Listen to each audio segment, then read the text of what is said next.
Hello everyone. MPPSC mains paper third part A जीव विज्ञान के अंतर्गत नियंत्रण एवं समन्वय को पढ़ेंगे। ये लेक्चर 9 है और जीव विज्ञान में इससे पहले सारे टॉपिकों पे लेक्चर मैं अपलोड कर चुका हूँ। ये लेक्चर हालांकि लेट हो गया है कुछ प्रॉब्लम्स की वजह से। अब मैं कोशिश करूँगा कि लेक्चर कंटिन्यू हो। सबसे पहले बात करेंगे नियंत्रण एवं समन्वय क्या होता है या सामंजस्य क्या होता है। तो नियंत्रण का सीधा सा मतलब होता है कंट्रोल और सामंजस्य या समन्वय का मतलब होता है कोऑर्डिनेशन, कि किस तरह से किसी वस्तु को कंट्रोल रूप से या नियंत्रित रूप से उसके साथ सामंजस्य कैसे स्थापित किया जाए। तो जो पृथ्वी में या हमारे जो वातावरण में जितने भी जीव जंतु ये पेड़ पौधे पाए जाते हैं उनके अंतर्गत उन्हें अपने दिनचर्या या जीवन काल को चलाने के लिए उनके अंदर जो एक सिस्टम बना होता है या सिस्टम पाया जाता है उसे नियंत्रण एवं समन्वय कहते हैं। जो पूरा सिस्टम है जिसके अकॉर्डिंग ही कोई पेड़ पौधे वृद्धि करते हैं तथा जीव जंतु अपनी दिनचर्या को चला पाते हैं, चाहे वो जीव जंतु में वृद्धि हो या फिर उनके क्रियाओं के रूप में जो वो क्रियाएं करते हैं उनको भी नियंत्रण और समन्वय या सामंजस्य की आवश्यकता पड़ती है। तो सभी जीव जो अपने पर्यावरण में हो रहे परिवर्तनों के अनुरूप अनुक्रिया करते हैं। पर्यावरण में हो रहा है परिवर्तन जिसके अनुरूप सजीव अनुक्रिया करते हैं उद्दीपन कहलाता है। मतलब जितने भी पर्यावरण में कोई भी क्रिया होता है जिसे देखकर कोई जीव जंतु या पेड़ पौधे उसके अनुरूप या उसके विपरीत जिस तरह से भी क्रिया को प्रदर्शित करते हैं वो से क्या कहते हैं, उद्दीपन कहते हैं। जैसे कि प्रकाश, उष्मा, ठंडा, ध्वनि, सुगंध, स्पर्श, इस प्रकार की जो अनुक्रिया होती है उसे क्या कहते हैं, उद्दीपन कहते हैं। पौधे एवं जंतु में अलग अलग प्रकार के उद्दीपन के प्रति अनुक्रिया करते हैं, क्योंकि दोनों ही अलग अलग प्रकार की स्पीसीज होते हैं तो इन पे अलग अलग प्रकार के उद्दीपन होते हैं और उनके अकॉर्डिंग अलग अलग तरह से अनुक्रिया करते हैं। सेम जैसे जीव जंतु में भी कई सारे जीव जंतु में इन चीज़ों में डिफरेंस देखने को मिलता है।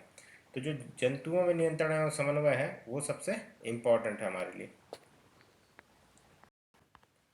तो जंतुओं में सबसे प्रमुख रूप से क्या होता है, दो प्रकार के नियंत्रण और समन्वय का जो सिस्टम है वो पाया जाता है। एक तो तंत्रिका तंत्र और एक होता है अंतःस्रावी तंत्र।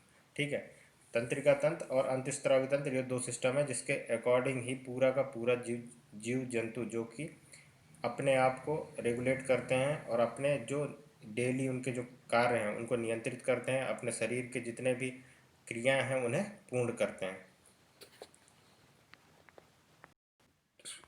तो सबसे पहले तंत्रिका तंत्र के बारे में देखते हैं, क्योंकि तंत्रिका तंत्र क्या होता है। तो तंत्रिका तंत्र नियंत्रण एवं समन्वय तंत्रिका एवं पेशीय ऊतक द्वारा प्रदान किया जाता है। जो भी शरीर के अंदर नियंत्रण एवं समन्वय या कोऑर्डिनेशन पाया जाता है वो किसके द्वारा दिया जाता है, तो वो दिया जाता है पेशीय ऊतक या तंत्रिके ऊतक के द्वारा। तंत्रिका तंत्र तंत्र की कोशिकाओं या न्यूरॉन के एक संगठित जाल का बना होता है और यह सूचनाओं को विद्युत आवेग के द्वारा शरीर के एक भाग से दूसरे भाग तक ले जाता है। अभी मैं इसका तंत्रिका तंत्र का पूरा जो न्यूरॉन है उसका एक डायग्राम बताऊंगा कि वो किस तरह से वो किसी इन्फॉर्मेशन को एक्सेप्ट करता है और उसे मस्तिष्क तक भेजता है या मेरुरज्जु तक भेजता है। तो ये जो भी उद्दीपन होते हैं उनमें उसको कोई भी जीव जंतु किस तरह से ग्रहण करते हैं या उसके प्रति किस तरह से वो विजुलाइज करके उसको एक्सेप्ट करते हैं, इसके बाद उसके विपरीत वो क्या करते हैं, एक तरह से रिएक्शन देते हैं। तो वो उन्हें क्या कहा जाता है, ग्राही। तो ग्राही तंत्रिका कोशिका के विशिष्टीकृत श्री होते हैं जो वातावरण से सूचनाओं का पता लगाते हैं। ये ग्राही हमारी ज्ञानेंद्रियों में स्थित होते हैं। ये इंपॉर्टेंट है, कई बार ग्राही की डेफिनेशन भी पूछा जा सकता है। तो मानव शरीर या फिर जीव जंतु में कितने प्रकार के ग्राही होते हैं, तो वो होते हैं, पहला होता है कान, सुनना, शरीर का संतुलन बनाए रखना, ये इसका कार्य है। इसके अलावा आँख, प्रकाशग्राही, देखना, त्वचा, तापग्राही, गर्म एवं ठंडा स्पर्श, नाक, ये गंध का पता लगाता है, और जीभ, रस संवेदी ग्राही, स्वाद का पता लगाना। ये सारे क्या हैं, ग्राही हैं जो किसी भी उद्दीपन के प्रति इनका अनुक्रिया करता है। उसी के हिसाब से हमारा जो मस्तिष्क है या शरीर है उसको समन्वय बनाकर उसके विपरीत क्रिया करता है या उसके समक्ष क्रिया को दर्शाता है कोई भी जंतु या जीव। तो जो हमारा पूरा तंत्रिका कोशिका है वो न्यूरॉन का एक जाल सा बना होता है जिसकी वजह से पूरा का पूरा जो हमारा ये सूचनाओं का आदान प्रदान होता है शरीर में या फिर सूचनाओं को जो मस्तिष्क तक पहुंचाया जाता है, मेरुरज्जु तक पहुंचाया जाता है, वो इसी के वजह से ही पॉसिबल हो पाता है। तो ये जो तंत्रिका तंत्र है उसकी संरचनात्मक और क्रियात्मक इकाई है न्यूरॉन। ठीक है, तो न्यूरॉन की जो संरचना है वो इस तरह से होती है। इसके जो ग्रहण करते हैं वो इन पॉइंटों से सूचनाओं को ग्रहण करते हैं जिसको दुम्रिका कहते हैं, और एक केंद्रक है और एक कोशिका है। तो जो सूचना ग्रहण किया जाता है उसको यहाँ पे क्या किस पे बदल दिया जाता है, तो वो दिया जाता है आवेग में, विद्युत आवेग में। अब जब विद्युत आवेग में सूचना कन्वर्ट हो जाता है तो वो फिर रन करता है इस वाले पार्ट से, जिसे तंत्रिकाक्ष कहते हैं। ठीक है, तंत्रिकाक्ष कहते हैं। और ये जो ये तंत्रिका का अंतिम सिरा है, इसके जस्ट बगल से दूसरे जो न्यूरॉन है उसका यहाँ से सिरा शुरू हो जाएगा। तो जो इनके बीच में एक डिफरेंस होता है, बीच में गैप होता है, उसके बीच में एक केमिकल रिएक्शन होता है जिसकी वजह से ये सूचना इसके अंदर पर ट्रांसफ़र हो जाता है। ठीक है, और फिर इसी तरह ये पूरा जाल लगातार आगे बढ़ता जाता है और यही अपने को सूचना मेरुरज्जु तक पहुंचाता है और यही हमारे मस्तिष्क तक सूचनाओं को आदान प्रदान पहुंचाता है। ये किसी भी क्रिया के प्रति अनुक्रिया करने के लिए हमें क्या करता है, उत्तेजित करता है। अब तंत्रिका कोशिका के जो भाग हैं उनके बारे में जान लेते हैं कि कौन कौन से भाग होते हैं। दुम्बरिका मैंने जो बताया वही है।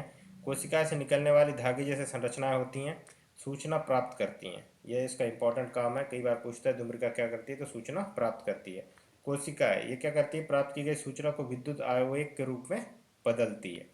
इसके अलावा तंत्रिकाक्ष, यह सूचना को विद्युत आवेग को कोशिका काय से दूसरी न्यूरॉन की दुम्बरिका तक पहुंचाता है। ये सारे इसके कार्य हैं और इसके पार्ट हैं। इंपॉर्टेंट है, कई बार न्यूरॉन के बारे में, न्यूरॉन की संरचना पूछा जा सकता है और इसके पार्ट के बारे में पूछा जा सकता है। और इसके अलावा जो अगला दो न्यूरॉन के मध्य में जो गैप होता है उसको क्या कहता है, अंतग्रथन या सिनेप्सिस कहा जाता है। यही पार्ट है जो विद्युत आवेग के दोबारा किस में बदलता है, रासायनिक आवेग में बदला जाता है और वहाँ से दूसरे न्यूरॉन को सूचना ट्रांसफर कर दिया जाता है। तो यह तंत्रिका के अंतिम सिरे एवं अगली तंत्रिका कोशिका की दुम्बरिका के मध्य का रिक्त स्थान होता है, जहाँ विद्युत आवेग को रासायनिक संकेत में बदला जाता है जिससे आगे संचारित होता है। जो इस तरह से अगर अपन बनाए तो इन दोनों के बीच में जो रिक्त स्थान होता है, किसके, न्यूरॉन के बीच में, तो ये वाला जो रिक्त स्थान है यहीं पर इसको सिनेप्सिस कहा जाता है। और यही जो स्थान होता है यहीं पर जो विद्युत आवेग है एक तंत्रिका कोशिका की सूचना उसे रासायनिक आवेग में बदला जाता है और इसके बाद रासायनिक संकेत में बदलने के तुरंत बाद ये वाला सूचना किसको दे दिया जाता है, अगले न्यूरॉन को, और अगला न्यूरॉन फिर उसको विद्युत आवेग में बदल कर इस तरह से जो जालनुमा संरचना होता है वो आगे की ओर बढ़ते जाता है और सूचना को मस्तिष्क तक पहुंचाया जाता है।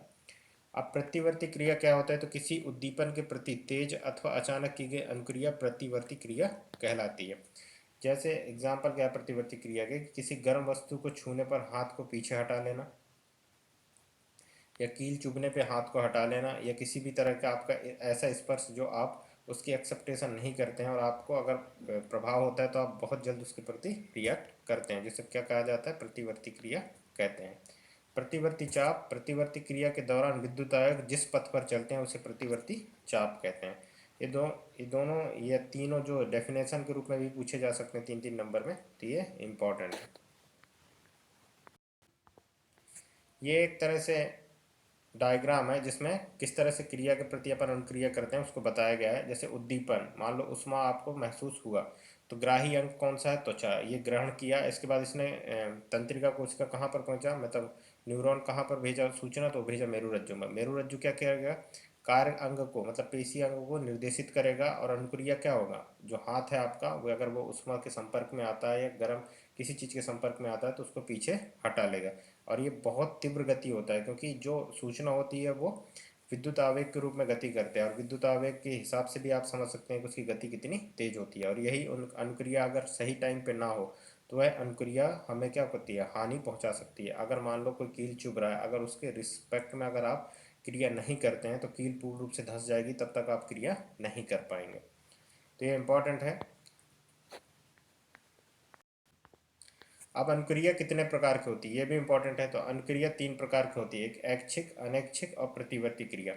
ऐच्छिक क्रिया अग्र मस्तिष्क द्वारा नियंत्रित की जाती है, ये पूछा जाता है ऑब्जेक्टिव में, जो प्री वाले विद्यार्थी हैं उनके लिए इंपॉर्टेंट है कि ऐच्छिक क्रिया, अनुक्रिया कितने प्रकार की होती है, तो 3 प्रकार की होती है। उनमें से ऐच्छिक जो होती है वो अग्र मस्तिष्क द्वारा नियंत्रित की जाती हैं। इसके अंतर्गत क्या क्या आता है, तो इसके अंतर्गत आता है बोलना, लिखना।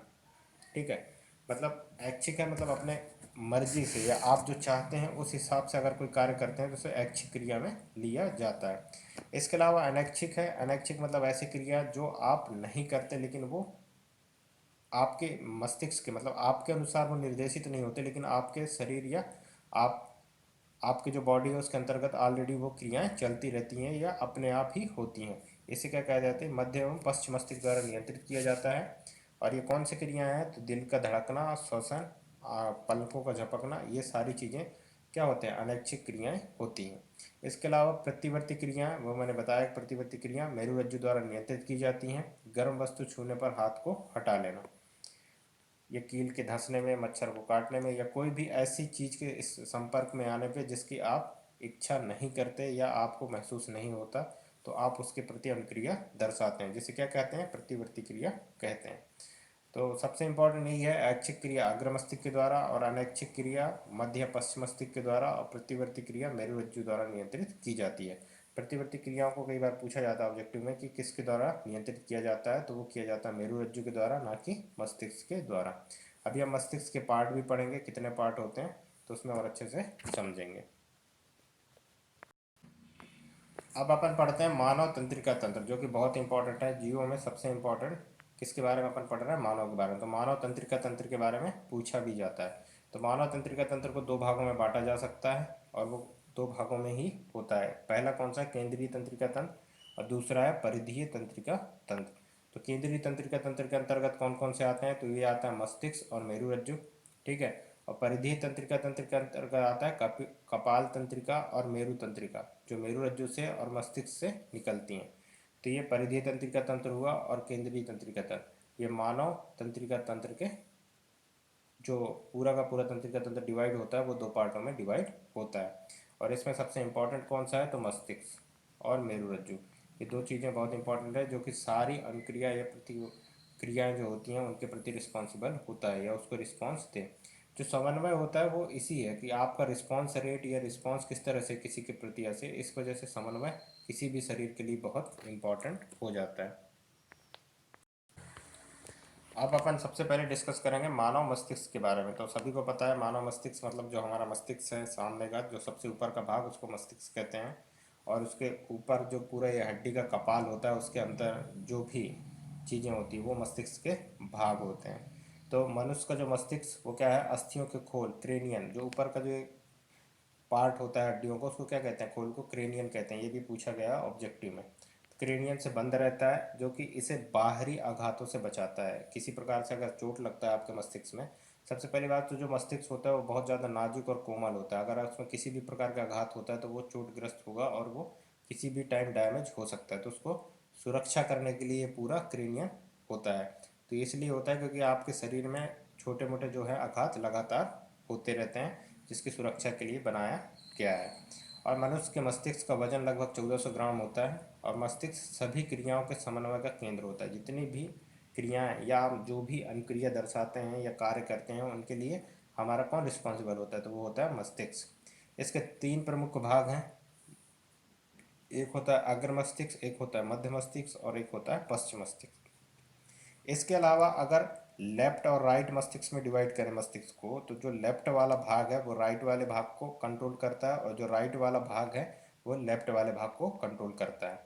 तो ये इंपॉर्टेंट है, कई बार पूछा जा सकता है कि मस्तिष्क के लेफ्ट वाला भाग किस भाग को कंट्रोल करेगा, तो वो लेफ्ट वाला भाग लेफ्ट को ना करके राइट को करेगा, और राइट वाला भाग राइट को ना करके लेफ्ट को करेगा।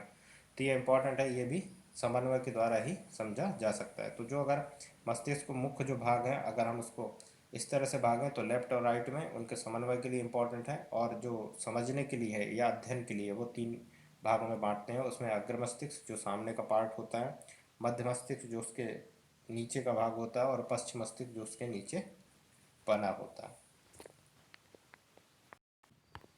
ये पूरे मस्तिष्क का डायग्राम है। ये पूरा का पूरा जो है वो क्रेनियन है, जिसके अंदर ये बंद पाया जाता है, कौन सा, मस्तिष्क। और ये जो स्पाइरल रूप में दिखाया जाता है ये मस्तिष्क है, इसको ही क्या कहते हैं, अग्र मस्तिष्क, और यही है प्रमस्तिष्क, ठीक है।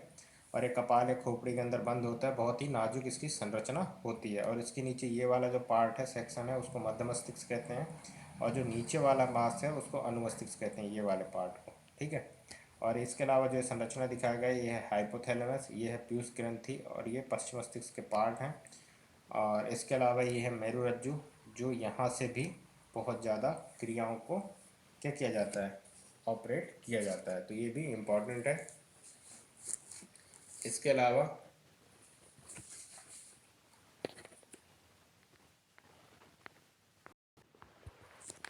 अग्र मस्तिष्क ये मस्तिष्क का सबसे अधिक जटिल एवं विशिष्ट भाग है और सबसे इम्पोर्टेंट भाग भी है।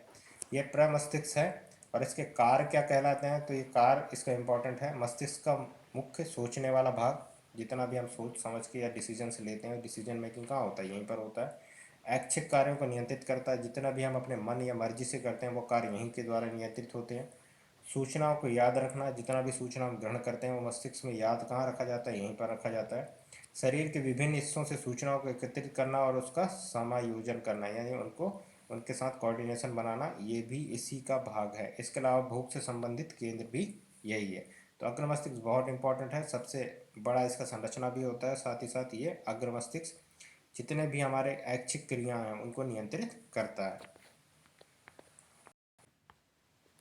इसके अलावा है मध्य मस्तिष्क, इसमें होता है अनैच्छिक क्रियाओं को नियंत्रित करना, जैसे कि पुतली के आकार में परिवर्तन, सिर, गर्दन आदि की प्रतिवर्ती क्रियाएं। तो मध्य मस्तिष्क में जो पुतली के आकार है या फिर जो हम देखते हैं उनको स्टोर करना, उनके प्रति रिस्पॉन्स करना, ये भी मध्य मस्तिष्क का ही कार्य होता है। सिर, गर्दन आदि की प्रतिवर्ती क्रियाएं जो करती हैं वो क्या करती हैं, अनैच्छिक क्रियाओं के लिए नियंत्रित करना किसका काम है, तो मध्य मस्तिष्क का है, ये इसका इंपॉर्टेंट कार्य है। इसके अलावा पश्च मस्तिष्क, इसके तीन भाग हैं, ठीक है, अनुमस्तिष्क, मेंडुला और पॉन्स। तो शरीर में सम स्थिति मतलब कि सही स्थिति के मतलब आपका जो संतुलन है उसको बनाए रखना तथा संतुलन बनाना।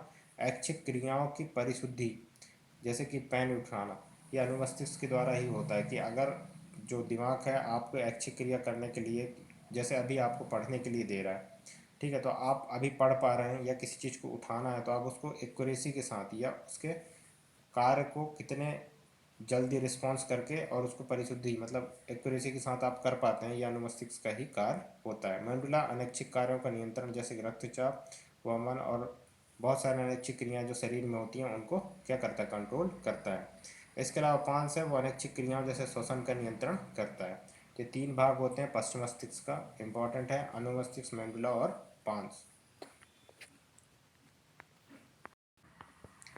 मस्तिष्क एवं मेरुरज्जु की सुरक्षा, ये भी इंपॉर्टेंट है। तो मस्तिष्क क्या होता है, हड्डियों के बॉक्स, जिसको हम हड्डियों के बॉक्स में अवस्थित होता है। बॉक्स के अंदर तरल पूर्ति गुब्बारे में मस्तिष्क होता है, जो कि प्रघात अवशोषक का कार्य करता है। जो मस्तिष्क है वो डायरेक्ट हड्डियों के ढांचा उसके अंतर्गत नहीं होता है या उसके अंदर नहीं होता, जो क्रेनियन है उसके अंदर डायरेक्ट ऐसे ही खाली नहीं रखा हुआ होता, क्योंकि उसमें अगर प्रघात लगेगा तो मान लो हड्डी भी मूव करता है, टूटता है, तो डायरेक्ट किस पे इसका बाहर जाएगा, तो जाएगा मस्तिष्क में।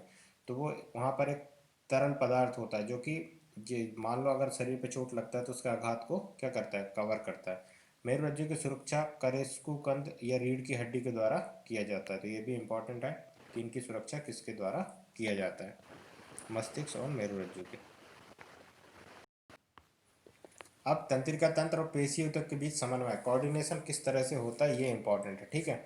तो ये पूरा एक संरचना है या डायग्राम है, चार्ट है, जिससे आप समझ सकते हैं कि किस तरह से वो कार्य करेगा, किस तरह से कार्य करेगा। तो जो इम्पोर्टेंट है वो है पहला, ज्ञानेंद्रियां, मतलब उद्दीपन को ग्रहण करने वाली ऐसी इंद्रियां जो कि उद्दीपन के प्रति क्या हमको रिस्पॉन्स करने के लिए रिस्पॉन्सिबल करते हैं या हमें जवाबदेह बनाते हैं। तो ये जैसी संवेदी तंत्रिका है, ये क्या करेंगे, यहाँ से उद्दीपन होगा तो उसके प्रति क्या किसको सूचना देंगे, संवेदी तंत्रिका, वो देंगे केंद्रिका तंत्र को। सूचना प्राप्त एवं संसाधित करना, निर्णय करना, अनुक्रिया उत्पन्न करना और प्रेरक तंत्रिका क्या होता है, केंद्रिका तंत्रिका तंत्र। जो सूचना प्राप्त हुआ उसके प्रति अनुक्रिया दर्शाना, उसके प्रति रिस्पॉन्स के लिए डिसीजन लेना है, वो कौन करेगा, केंद्रीय तंत्रिका तंत्र करेगा। इसके बाद जैसे ही केंद्रीय तंत्रिका तंत्र ये डिसीजन ले लेगा कि उसको किस प्रकार से कार्य करना है, तो वो अपने हाथ को या जिस भी बॉडी का इस्तेमाल करना चाहे वो, या अपने पूरे शरीर का इस्तेमाल करना चाहेगा, तो उसके हिसाब से वो क्या करेगा, अनुक्रिया करेगा या उसको रिएक्शन देगा। तो वो उसको निर्देशित करेगा जो भी पेशी ऊतक होगा उसको, ठीक है। इसके अलावा पेशी ऊतक को जैसे वो करेगा तो पेशी क्या करेगा, संकुचन या अनुक्रिया दर्शाएगा किसके प्रति, वो के उद्दीपन के प्रति। और इसके बाद जब ये पूरा क्रिया संपन्न हो जाएगा तो जो प्रोटीन है उसको व्यवस्थित करना, मतलब पुनः व्यवस्थित करना, ये भी पेशी ऊतक का कार्य होता है, जिसकी वजह से दोबारा वो अनुक्रिया करने के लिए तैयार हो। तो ये पूरा का पूरा एक सिस्टम है तंत्रिका ऊतक और पेशी ऊतक के बीच में, कि कोई भी उद्दीपन है उसके उससे उद्दीपन मतलब सीधा सिंपल सी बात है, मान लो आपके यहाँ पर कोई आपके हाथ पे कोई एक कील चुभाता है, तो जैसे ही आपको पता चलता है कि वो कील चुभ रहा है, ठीक है, तो वो वाला वहाँ का जो न्यूरॉन है वो उसको ग्रहण करेगा और इसके बाद वो नेक्स्ट न्यूरॉन को देगा और इस तरह से वो संवेदी तंत्रिका कहाँ पहुँच जाएगा, केंद्रीय तंत्रिका तंत्र के प्रति वो सूचना आपको मिल जाएगी। जैसे ही आपको पता चला कि आपको क्या होता है, कील चुभ रहा है या फिर आपका गर्म चीज़ कोई आपको चुभा रहा है, तो जैसे ही आपको पता चलेगा तो आप डिसीजन लोगे कि आपको हाथ हटाना है। ठीक है, तो वहाँ से जैसे ही आप हाथ हटाओगे तो उसके लिए आपको पेशीय कार्य करने पड़ेंगे। तो आपका हाथ है उसको आप निर्देशित करोगे कि वो वहाँ से हाथ हटाए। तो ये पूरा एक क्रिया होता है जिसको तंत्रिका तंत्र या पेशी ऊतक की समन्वय की क्रिया कहते हैं। विद्युत संकेत या तंत्रिका तंत्र की सीमाएं। तो विद्युत संवेग केवल उन कोशिकाओं तक पहुंच सकता है जो तंत्रिका तंत्र से जुड़ी होती हैं। ये इंपॉर्टेंट है। एक बार विद्युत आवेग उत्पन्न करने के बाद कोशिका नया आवेग उत्पन्न करने से पहले अपनी कार्य विधि सुचारू करने के लिए समय लेती है, अतः कोशिका लगातार आवेग उत्पन्न नहीं कर सकती। ये कई बार पूछा है कि अगर एक बार आवेग उत्पन्न कर दी तो वो लगातार कंटिन्यूसली आवेग उत्पन्न कर सकती है कि नहीं, तो वो नहीं कर सकती जब तक कि वो अपने पूरा एक चरण जो है वो पूर्ण रूप से पूरा नहीं कर लेता, तब तक उसको नहीं दोबारा उत्पन्न नहीं करेगा। हालांकि बहुत ही कम टाइम में उत्पन्न हो जाता है, बहुत कम टाइम में इसको कार्य करने के लिए तैयार हो जाता है। इसके अलावा क्या होता है, रासायनिक संचरण। विद्युत संचरण की सीमाओं को दूर करने के लिए रासायनिक संचरण का उपयोग शुरू हुआ है। तो ये क्या अलग तरह से विद्युत संकेतों और तंत्रिका तंत्र के बीच में जो सीमाएं होती हैं उनके साथ साथ कार्य करने की विधि है। ये भी पूछा जा सकता है। अब पौधों में किस तरह से समन्वय पाया जाता है, तो ये इंपॉर्टेंट है कि पौधों में जो तंत्रिका तंत्र नहीं होता या फिर उनके साथ जो कार्य करते हैं उनका जो समन्वय है या कोऑर्डिनेशन है या नियंत्रण है वो किस तरह से कार्य करता है। तो पौधे में जो गति है वो वृद्धि का गति पर निर्भर ना होना, वृद्धि पर निर्भर गति, ये दो तरीके से क्या होता है, समन्वय का कार्य होता है। कोई भी पौधा उनके अंतर्गत भी ये समन्वय पाया जाता है और नियंत्रण पाया जाता है। अगर ऐसा नहीं होता तो पौधा ऊपर के बजाय नीचे या फिर हमारे जो गुरुत्वीय पल है उसके हिसाब से नीचे ही गति करना चाहिए था, लेकिन वो ऊपर गति करता है और एक लिमिटेड पीरियड में अपनी हाइट को ग्रहण करता है। साथ ही साथ उसकी जो डालियाँ हैं वो दोनों तरफ निकलती हैं जिससे उसका संतुलन बने रहे। ऐसे कई उदाहरण हैं जिससे अपन देख सकते हैं कि पौधों में भी समन्वय और नियंत्रण देखने को मिलता है। तो उद्दीपन के लिए तत्काल अनुक्रिया, वृद्धि पर निर्भर ना होना। ठीक है, पौधे विद्युत रासायनिक साधन का उपयोग कर सूचनाओं को एक कोशिका से दूसरी कोशिका तक पहुंचाते हैं। किसका उपयोग करते हैं, विद्युत रासायनिक साधन का। कोशिका अपने अंदर उपस्थित पानी की मात्रा को परिवर्तित कर गति उत्पन्न करती है जिससे कोशिका फूल या सिकुड़ जाती है। जैसे कि छुई मुई का पौधा है, ये कई प्रकार के पौधे होते हैं जिसको आप टच करते हैं तो उसके प्रति वो अनुक्रिया करते हैं। तो किसकी वजह से अनुक्रिया कर पा रहे हैं, तो वो किसकी वजह से कर पाते हैं, जो उनका नियंत्रण या समन्वय का जो सिस्टम है जिसके अंतर्गत वो क्या करते हैं, पानी की मात्रा को कम या ज़्यादा करके उसके प्रति अनुक्रिया दर्शाते हैं। अगला है वृद्धि के कारण गति। ये दिशिक या अनुवर्तन गतियाँ हैं, उद्दीपन के कारण होती हैं। ये इंपॉर्टेंट है, उद्दीपन के कारण जो गतियाँ होती हैं वो वृद्धि के कारण गति माना जाता है। जैसे प्रतान, प्रतान का वह भाग जो वस्तु से दूर होता है वस्तु के पास वाले भाग की तुलना में तेजी से गति करता है जिससे प्रतान वस्तु के चारों तरफ लिपट जाता है। एक तरह से है जैसे कोई पतली बेल है वो ऊपर किस तरह से चढ़ेगा, तो उसके लिए सहारे के लिए एक छोटी छोटी अवरंतना बनती जाती हैं जिसके सहारा लेकर वो ऊपर की ओर गति करते रहता है, जिसको क्या कहते हैं, प्रतान कहते हैं। इसके अलावा प्रकाश अनुवर्तन मतलब प्रकाश की तरफ गति। ये दो तरह से होती हैं, एक प्रकाश के तरफ तो उसको पॉजिटिव प्रकाश अनुवर्तन मतलब धनात्मक प्रकाश अनुवर्तन, और जो प्रकाश के विपरीत तो उसे ऋणात्मक प्रकाश अनुवर्तन गति कहा जाता है। प्रकाश मतलब सीधा सी बात है, आप किसी पौधे को सूर्य के प्रकाश में रख दो तो वो सनलाइट की दिशा में ही अगर गति करेगा तो उसे क्या कहेंगे, प्रकाश अनुवर्तन गति कहा जाएगा। और गुरुत्व अनुवर्तन मतलब ऐसे पौधे जो गुरुत्व के विपरीत या गुरुत्व के कारण मतलब पृथ्वी की तरफ गति करें तो उन्हें क्या करेंगे, गुरुत्व अनुवर्तन गति कहा जाएगा।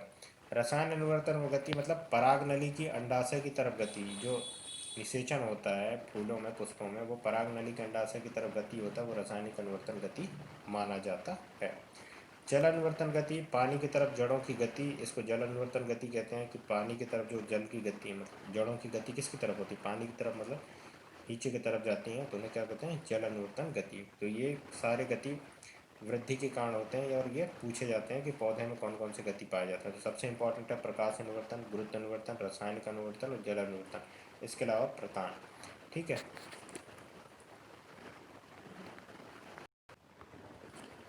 पादप हार्मोन्स ये वे रसायन हैं जो पौधों की वृद्धि, विकास व अनुक्रिया का समन्वय करते हैं। सबसे इम्पोर्टेंट यही है। और अभी अब हम मानव में भी जो हार्मोन्स पाए जाते हैं उनके बारे में भी डिस्कस करेंगे। जो जो पादप हार्मोन्स हैं वो मुख्य रूप से कौन कौन से हैं और कहाँ पाए जाते हैं।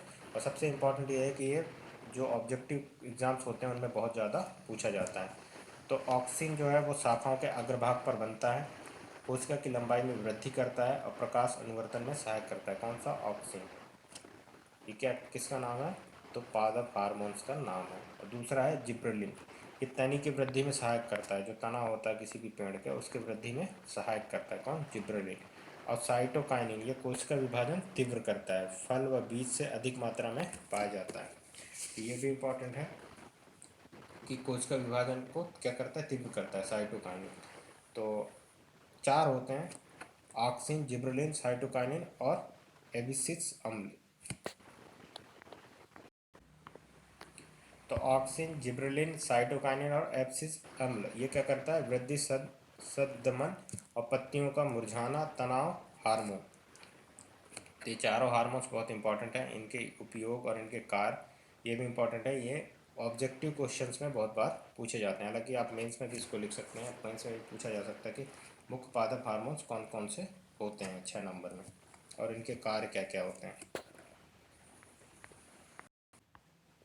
अब जंतुओं में हार्मोन्स, जो अपन सबसे पहले जो नियंत्रण और समन्वय में पढ़े थे कि जो अंतस्त्रावी तंत्र होता है जिसकी वजह से नियंत्रण और समन्वय बनता है या नियंत्रण रूप से कोई भी चीज़ वृद्धि करता है या विकास को बढ़ाता है, वो इसी पे डिपेंड करता है जंतुओं के हार्मोन्स पे।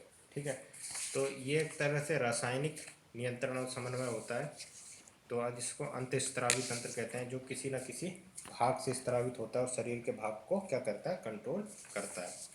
तो इसका सबसे इम्पॉर्टेंट है जंतुओं में हार्मोन्स। तो हार्मोन वे रसायन होते हैं जो जंतुओं की क्रिया, विकास एवं वृद्धि का समन्वय करते हैं। क्रियाओं को किसका करते हैं? विकास एवं वृद्धि का समन्वय करते हैं। अंतस्त्रावी ग्रंथि ये वे ग्रंथियाँ हैं जो अपनी उत्पाद रक्त में स्त्रावित करती हैं, जो हार्मोन कहलाते हैं। और अपने उत्पाद जो रक्त में स्त्रावित करते हैं उसके हिसाब से शरीर में ये क्रियाओं को प्रदर्शित करते हैं और उसके प्रति अनुक्रिया भी दर्शाते हैं। तो कौन कौन से हार्मोन हैं? तो सबसे पहले जो अपन बात करेंगे वो है थायरॉक्सिन। वो कहाँ से होता है? तो वो होता है अवट ग्रंथि से निकलता है। कहाँ पर पाया जाता है? तो गर्दन में। और क्या क्या करता है? तो कार्बोहाइड्रेट, प्रोटीन, वसा का उपापचय ये किसका काम है? किसका? कार्बोहाइड्रेट, प्रोटीन और वसा का। ठीक है। इसके अलावा वृद्धि हार्मोन्स ये कहाँ से निकलता है? तो ये निकलता है पीयूष ग्रंथि। इसको क्या कहते हैं? मास्टर ग्रंथि। कई बार ऑब्जेक्टिव में पूछा है। कहाँ पर रहता है? मस्तिष्क में रहता है। मैंने वो डायग्राम में भी दिखाया था। मस्तिष्क में रहता है, वृद्धि और विकास का नियंत्रण करता है। इसके अलावा होता है एड्रिनल। ये अधिवक्र में पाया जाता है, जो ग्रंथि है उसमें निकलता है। और कहाँ पर शरीर में कहाँ होता है? तो ये होता है किडनी के ऊपर। ये बीपी, हृदय की धड़कन आदि का नियंत्रण आपातकाल में करता है।